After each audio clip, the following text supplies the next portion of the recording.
La mairie nous a mis à disposition ce terrain en 2013 pour inventer un projet innovant d'action sociale pour les habitants de La Ciotat. Nous sommes au cœur de ce lieu emblématique qui est devenu au fil de cette décennie un véritable confluent de toutes les solidarités. Les bénévoles se sont appropriés ce lieu, l'ont porté au sommet, ont fait en sorte de le cultiver au quotidien pour montrer que la solidarité était présente à tous les étages à La Ciotat. Le CCAS a rassemblé ses partenaires principaux, notamment les associations caritatives du territoire, le Secours catholique, l'Entraide protestante, le Secours populaire et la Croix-Rouge, pour inventer une nouvelle philosophie d'aide alimentaire. L'idée a germé et nous avons inventé un fonctionnement qui est basé sur l'engagement de bénévoles. Ça fait 8 ans que je suis bénévole. Ce qui semblait intéressant dans le jardin solidaire, c'est le fait de produire des légumes, surtout les légumes, qui soient distribués gratuitement à des gens qui ne peuvent pas se les payer.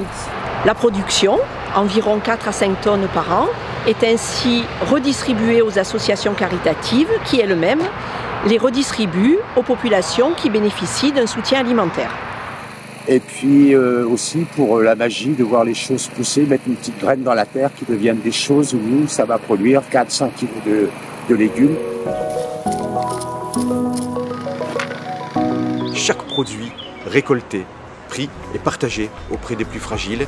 Et c'est le moment où il faut véritablement dire merci à l'action sociale, aux bénévoles, au CCAS, tous ceux qui ont fait de ce jardin un lieu unique, un lieu porté vers des valeurs nobles que sont le partage, la solidarité et l'altruisme. Depuis la création du jardin solidaire, en partenariat avec des apiculteurs locaux, nous avons installé des ruches pour favoriser la pollinisation. En effet, j'ai introduit une ruche pédagogique avec une colonie d'abeilles. C'est une ruche cheminée qui monte à 3 mètres de haut et qui est munie d'un petit volet en bois et d'une vitre en plexi qui permet de voir depuis l'extérieur la vie de la colonie. Donc si vous voulez bien me suivre. Donc là vous voyez des abeilles toutes calmes qui sont en train de nourrir les œufs, représentés ici par des alvéolocarculés. Et ensuite j'ai remarqué tout à l'heure qu'on avait des abeilles qui étaient toutes jeunes et qui sont un peu blanches, comme celle-ci. Voilà, il y a une petite différence de couleur, bien souvent qui est liée à l'âge de l'abeille.